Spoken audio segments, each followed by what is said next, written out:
Assalamualaikum warahmatullahi wabarakatuh. Izin memperkenalkan diri. Nama saya Nur Aizah Kumalasari dengan NPM 2021030231 Hukum Ekonomi Syariah semester 4. Di sini saya ingin menjelaskan materi kelompok 1 sampai 12 Hukum Acara Pidana yang diampu oleh Bapak Idrus Alifari SMH. Kelompok 1.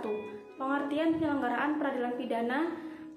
Penyelenggaraan peradilan pidana merupakan mekanisme bekerjanya aparat penegak hukum pidana mulai dari proses penyelidikan dan penyidikan, penangkapan, penahanan, penuntutan umum, sampai pemeriksaan di sidang pengadilan. Terdapat beberapa faktor yang berperan dalam penyelenggaraan peradilan. Keseluruhan faktor ini tidak dapat dipisahkan satu sama lain. Model-model dalam sistem peradilan pidana. Yang pertama ada Crime Control Model atau CCM, dan yang kedua Due Process Model, dan yang ketiga Family Model. Faktor-faktor yang mempengaruhi peradilan pidana.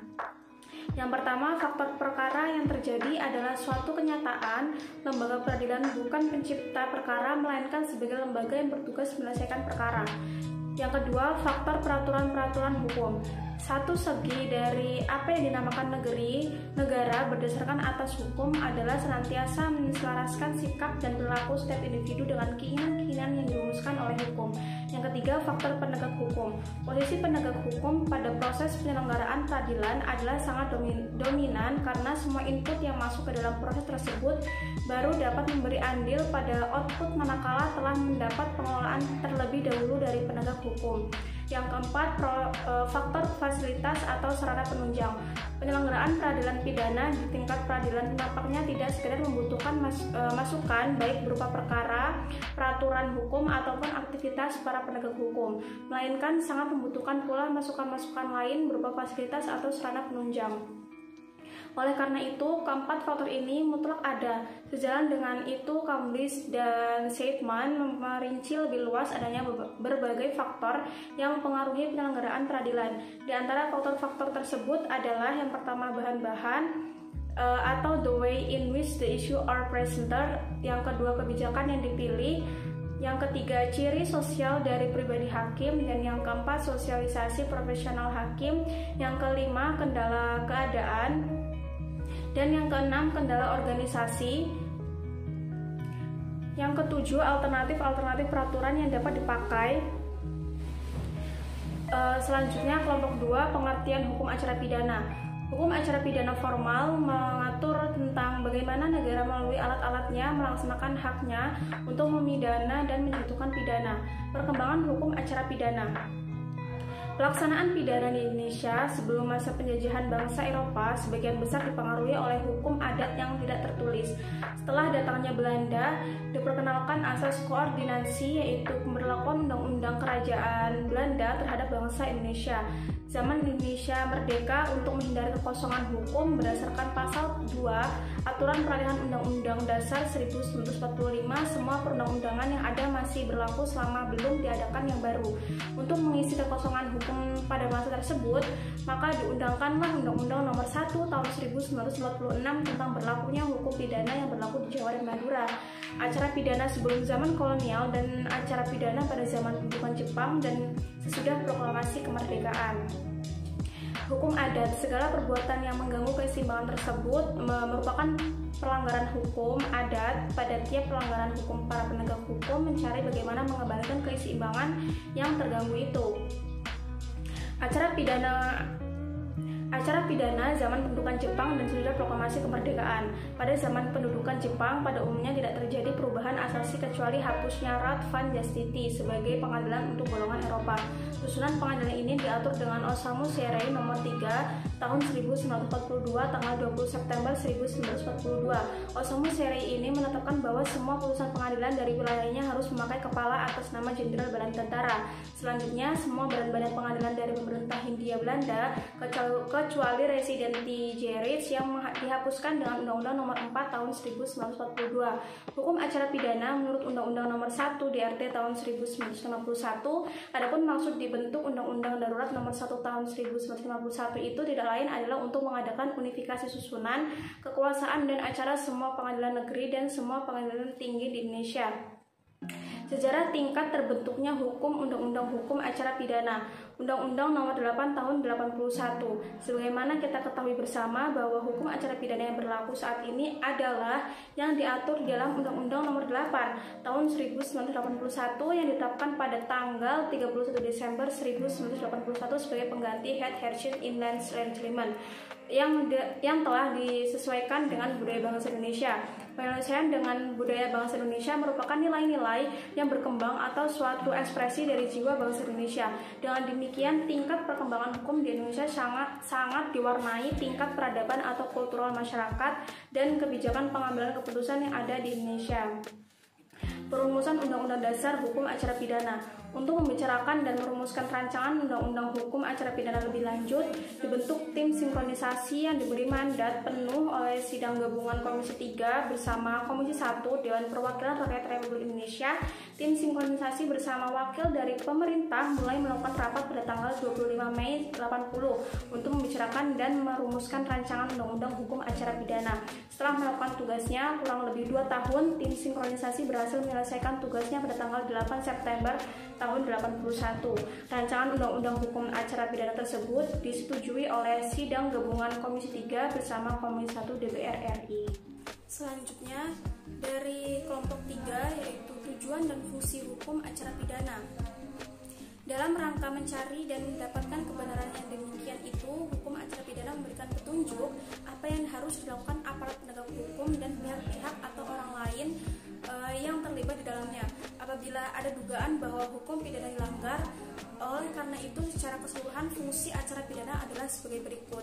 Yang pertama, cara bagaimana negara melalui alat-alat kekuasaannya menentukan kebenaran tentang terjadinya suatu pelanggaran hukum pidana. Yang kedua, usaha-usaha yang dijalankan untuk mencari si pelanggar hukum tadi. Yang ketiga, orang-orang yang dapat terlibat dalam hukum acara pidana. Sebagai diketahui bahwa yang dapat adresat dari norma hukum adalah warga masyarakat. Secara lebih khusus lagi, hukum acara pidana yang terbentuk tata cara peradilan itu pada dasarnya menjadi pedoman bagi aparat penegak hukum dalam hal melaksanakan aturan-aturan itu. Dengan demikian, maka adresat dari hukum acara pidana di samping warga masyarakat termasuk juga aparat penegak hukum. Oleh karena itu, maka orang-orang yang terlibat dalam hukum acara pidana ialah yang pertama setiap orang, yang kedua para pejabat penyelidik atau penyidik tindak pidana, dan yang ketiga para pejabat penuntut umum. Asas-asas dalam hukum acara pidana. Pada dasarnya asas-asas dalam hukum acara pidana terbagi menjadi 2, yaitu asas-asas yang menyangkut peradilan dan asas-asas yang menyangkut perlindungan terhadap keluhuran harkat serta martabat manusia atau hak asasi manusia. Adapun asas-asas tersebut telah dimuat dalam Undang-Undang tentang ketentuan pokok kekuasaan kehakiman Nomor 14 Tahun 1970, antara lain adalah yang pertama, perlakuan yang sama atas diri setiap orang di muka hukum dengan tidak mengadakan pembedaan perlakuan. Asas ini disebut juga dengan istilah asas isonomia atau equality before the law. Dan yang kedua, penangkapan dan penahanan dan penggeledahan. Kelompok 4, tahap-tahap pemeriksaan dalam hukum acara pidana. Acara pemeriksaan biasa. Dalam hukum acara pidana diketahui jenis-jenis daripada acara pemeriksaan, antara lain yang pertama, acara pemeriksaan biasa yang diatur dalam pasal 152 sampai 202.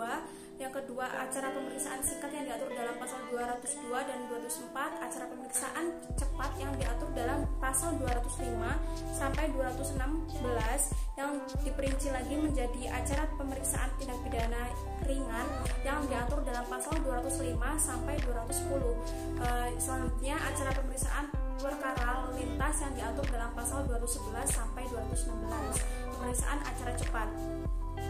Acara pemeriksaan cepat menurut KUHP dibagi menjadi 2, yaitu acara pemeriksaan tindak pidana ringan dan acara pemeriksaan perkara pelanggaran lalu lintas. Pemeriksaan cepat ini diatur dalam bab 16 bagian ke-6 dari pasal 205 sampai dengan pasal 216 KUHP, yang di dalamnya acara pemeriksaan ini berlaku pula ketentuan bagian ke-1, bagian kedua dan bagian ketiga dari bab 16. Sepanjang peraturan tertentu tidak bertentangan dengan pasal 210 dan pasal 216 KUHP. Yang pertama, tindak pidana ringan. Yang dimaksud dengan cara tindak pidana ringan adalah acara pemeriksaan perkara pidana yang diancam dengan pidana penjara atau kurungan paling lama 3 bulan dan denda sebanyak-banyaknya Rp7.500 dan penghinaan ringan dalam acara pemeriksaan tindak pidana ringan ini pengadilan mengadili.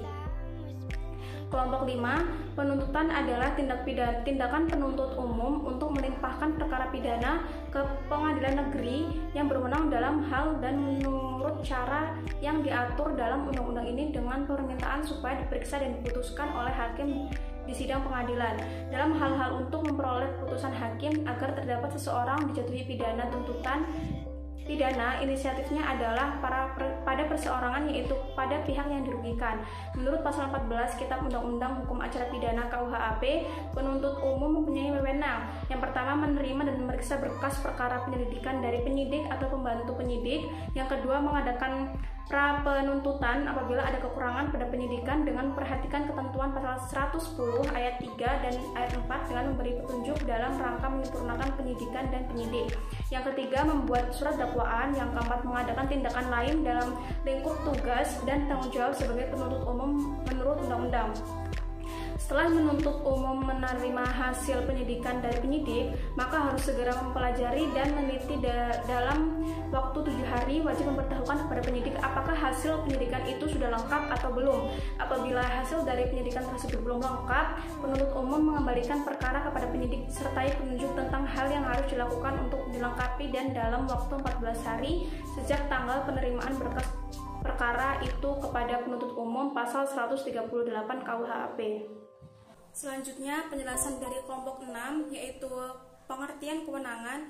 Secara konseptual, istilah kewenangan atau wewenang atau kewenangan sering disejajarkan dengan istilah Belanda atau bevoegdheid yang berarti wewenang atau berkuasa.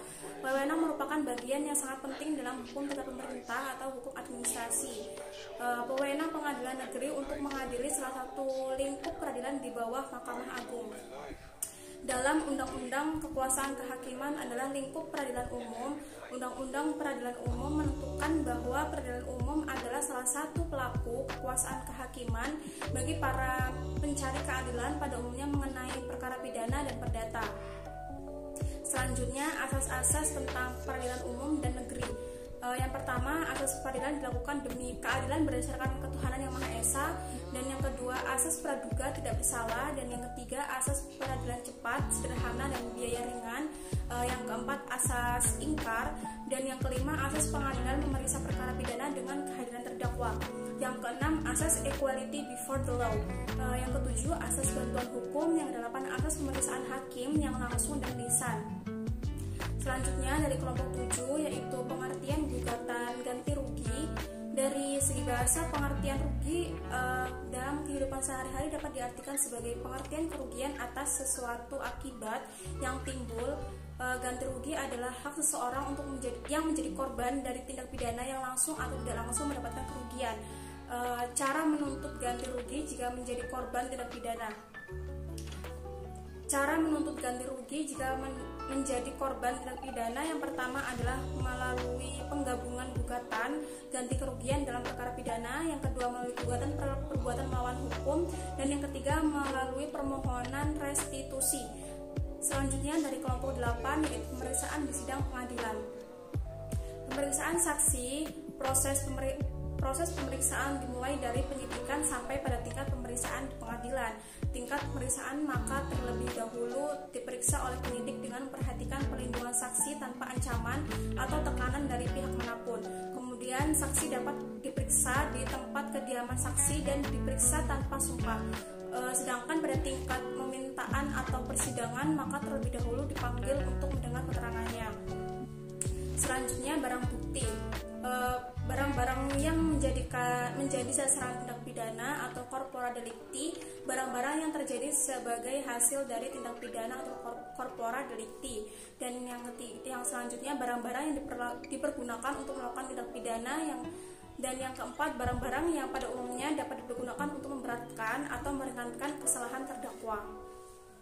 Selanjutnya dari kelompok 9, pengertian pembuktian. Pembuktian adalah proses atau suatu tindakan yang dilakukan untuk membuktikan bahwa benar-benar terjadi peristiwa hukum yang dilakukan oleh terdakwa atau pelaku. Dalam sistem hukum Indonesia, ternyata status hukum pembuktian tidak hanya ditemukan dalam hukum formal atau hukum acara, tapi juga diatur ditentukan dalam hukum material. Dapat diartikan bahwa hukum pembuktian dalam klasifikasi hukum material adalah untuk menjamin penerapan hukum material tersebut dalam proses persidangan. Arti pembuktian ditinjau dari segi hukum acara pidana, yaitu yang pertama, ketentuan yang membatasi sidang pengadilan dalam usaha mencari dan mempertahankan kebenaran baik hakim, penuntut umum, terdakwa, atau penasihat hukum, semua terikat pada ketentuan tata cara dan penilaian alat bukti yang ditentukan undang-undang. Dalam pergunakan alat bukti tidak boleh bertentangan dengan undang-undang. Terdakwa tidak bisa leluasa mempertahankan sesuatu yang dianggapnya di luar ketentuan yang telah digariskan undang-undang, terutama bagi majelis hakim. Yang kedua, sehubungan dengan pengertian di atas, majelis hakim dalam mencari dan meletakkan kebenaran yang akan dijatuhkan dalam putusan harus berdasarkan alat-alat bukti yang telah ditentukan undang-undang secara limitatif sebagaimana disebut dalam pasal 183 dan 184 KUHP. Pasal 183 KUHP yang berbunyi hakim tidak boleh menjatuhkan pidana kepada seseorang kecuali apabila dengan sekurang-kurangnya dua alat bukti yang sah yang peroleh keyakinan bahwa suatu tindak pidana benar-benar terjadi dan bahwa terdakwalah yang bersalah melakukannya. Yang kedua, beban-beban pembuktian. Yang pertama, beban pembuktian penuntut umum. Teori ini membebankan pembuktian kepada penuntut umum atau jaksa penuntut umum sepenuhnya. Dan yang kedua, beban pembuktian terdakwa. Dalam teori ini mengatakan bahwa beban pembuktian sepenuhnya diajukan oleh terdakwa. Biasanya pembuktian ini dilakukan untuk meringankan atau membuktikan bahwa terdakwa tidak bersalah atau tidak melakukan perbuatan sebagaimana dikatakan oleh jaksa penuntut umum. Dan yang ketiga, beban pembuktian berimbang. Dalam teori ini pembuktian dilakukan bersama-sama antara penuntut umum dan terdakwa atau advokat pengacara dari terdakwa. Selanjutnya, macam-macam alat bukti dalam KUHP. Yang pertama, keterangan saksi. Keterangan saksi ini adalah salah satu bukti dalam perkara pidana yang berupa keterangan saksi mengenai suatu peristiwa pidana yang ia dengar sendiri, ia lihat sendiri, dan ia alami sendiri dengan menyebut alasan dari pengetahuannya pasal 1 angka 27 KUHP. Keterangan saksi haruslah disertai alasan dari sebab apa yang ia mengetahui tentang sesuatu yang ia terangkan. Yang kedua, keterangan ahli tidak perlu diperkuat dengan alasan sebab keahlian dan pengetahuannya sebagaimana pada keterangan saksi. Apa yang diterangkan saksi adalah hal mengenai kenyataan atau fakta. Akan tetapi yang diterangkan ahli adalah suatu penghargaan dari kenyataan atau kesimpulan atas penghargaan itu berdasarkan keahlian seorang ahli. Yang ketiga, surat. KUHP sedikit sekali mengatur tentang alat bukti surat, hanya 2 pasal, yakni pasal 144 dan secara khusus pasal 187. Yang keempat, petunjuk. Bukti petunjuk ini adalah berupa pemikiran atau pendapat hakim yang dibentuk dari hubungan atau persesuaian alat bukti yang ada dan digunakan dalam sidang. Maka sifat subjektivitas hakim lebih dominan. Pasal 188 ayat 3 KUHP mengingatkan hakim agar dapat selain membuktikan alat bukti petunjuk dalam setiap keadaan tertentu harus dilakukan dengan arif dan bijaksana setelah hakim meriksa dengan cermat dan seksama yang dicerahkan hati nuraninya. Yang kelima, keterangan terdakwa di antara 5 alat bukti yang dalam pasal 184 ayat 1. Alat bukti keterangan terdakwalah yang acap kali diabaikan oleh hakim. Ketentuan keterangan terdakwa yang sah ialah keterangan yang diberikan di muka sidang pengadilan. Keterangan yang sah dan mempunyai nilai pembuktian yang dapat dipergunakan hakim sebagai alat bukti lainnya dalam pertimbangan hukumnya atau dalam usaha hakim membentuk keyakinan untuk menarik putusan hukum akhir perkara yang diadilinya. Selanjutnya dari kelompok 10, pengertian putusan pengadilan. Putusan pengadilan atau disebut juga putusan hakim menurut pasal 1 butir 11 Kitab Undang-Undang Hukum Acara Pidana adalah putusan pengadilan pernyataan hakim yang diucapkan dalam sidang pengadilan terbuka yang dapat berupa pemidanaan atau bebas atau lapas dari segala tuntutan hakim dalam hal serta menurut cara yang diatur dalam undang-undang ini. Jenis putusan pengadilan yang pertama putusan akhir. Dalam praktiknya putusan akhir lazim disebut dengan istilah putusan atau ens vonis dan merupakan jenis putusan bersifat material. Secara teoritis dan praktis, putusan akhir ini dapat berupa putusan bebas pasal 191 ayat 1 KUHP, pelepasan terdakwa dari segala tuntutan hukum. Putusan pemidanaan pasal 191 ayat 3 KUHP. Yang kedua, putusan yang bukan putusan akhir. Pada hakikatnya putusan ini dapat berupa antara lain: yang pertama, penetapan yang menentukan tidak berwenangnya pengadilan untuk mengadili suatu perkara karena merupakan kewenangan relatif pengadilan negeri sebagaimana ditentukan pasal 148 ayat 1, pasal 56 ayat 1 dan KUHP. Yang kedua, putusan yang menyatakan bahwa dakwaan jaksa atau penuntut umum batal demi hukum. Hal ini diatur oleh ketentuan pasal 156 ayat 1, pasal 143 ayat 2 dan pasal 143 ayat 3 KUHP. Yang ketiga, putusan yang berisikan bahwa dakwaan jaksa atau penuntut umum tidak dapat diterima. Hal ini dapat diatur dalam pasal 156 ayat 1 KUHP. Bentuk-bentuk putusan pengadilan. Bentuk-bentuk putusan pengadilan berdasarkan rumusan pasal 1 ayat 11 KUHP terdapat 3 jenis putusan, yaitu putusan bebas terjadi karena terdakwa dinyatakan tidak terbukti secara sah dan meyakinkan bersalah melakukan tindak pidana sebagaimana dakwaan jaksa atau penuntut umum dalam surat dakwaan berdasarkan pasal 191 ayat 1 KUHP. Yang dimaksud dengan perbuatan yang didakwakan kepadanya tidak terbukti secara sah dan meyakinkan adalah tidak cukup bukti menurut penilaian hakim atas dasar pembuktian dengan menggunakan alat menurut ketentuan hukum acara pidana ini. Yang kedua, putusan lepas dari segala tuntutan hukum. Putusan lepas dari segala tuntutan hukum atau all straight for only diatur dalam ketentuan pasal 191 ayat 2 KUHP. Dirumuskan bahwa jika pengadilan berpendapat bahwa perbuatan yang didakwakan kepada terdakwa terbukti tetapi perbuatan itu tidak merupakan tindak pidana, maka terdakwa terputus lepas dari segala tuntutan hukum. Yang ketiga, putusan pemidanaan sebagaimana diatur dalam pasal 193 ayat 1 KUHP bahwa jika pengadilan berpendapat bahwa terdakwa bersalah melakukan tindak pidana yang didakwakan kepadanya, maka pengadilan menjatuhkan pidana setelah putusan pemidanaan dibacakan majelis hakim untuk menyampaikan hak-hak dari terdakwa terkait putusan tersebut, yaitu yang pertama menerima atau menolak putusan, yang kedua mempelajari putusan, dan yang ketiga meminta penangguhan pelaksanaan putusan dalam rangka pengajuan gerasi, yang keempat mengajukan banding, dan yang kelima mencabut pernyataan untuk menerima atau menolak putusan. Selanjutnya dari kelompok 11, upaya hukum.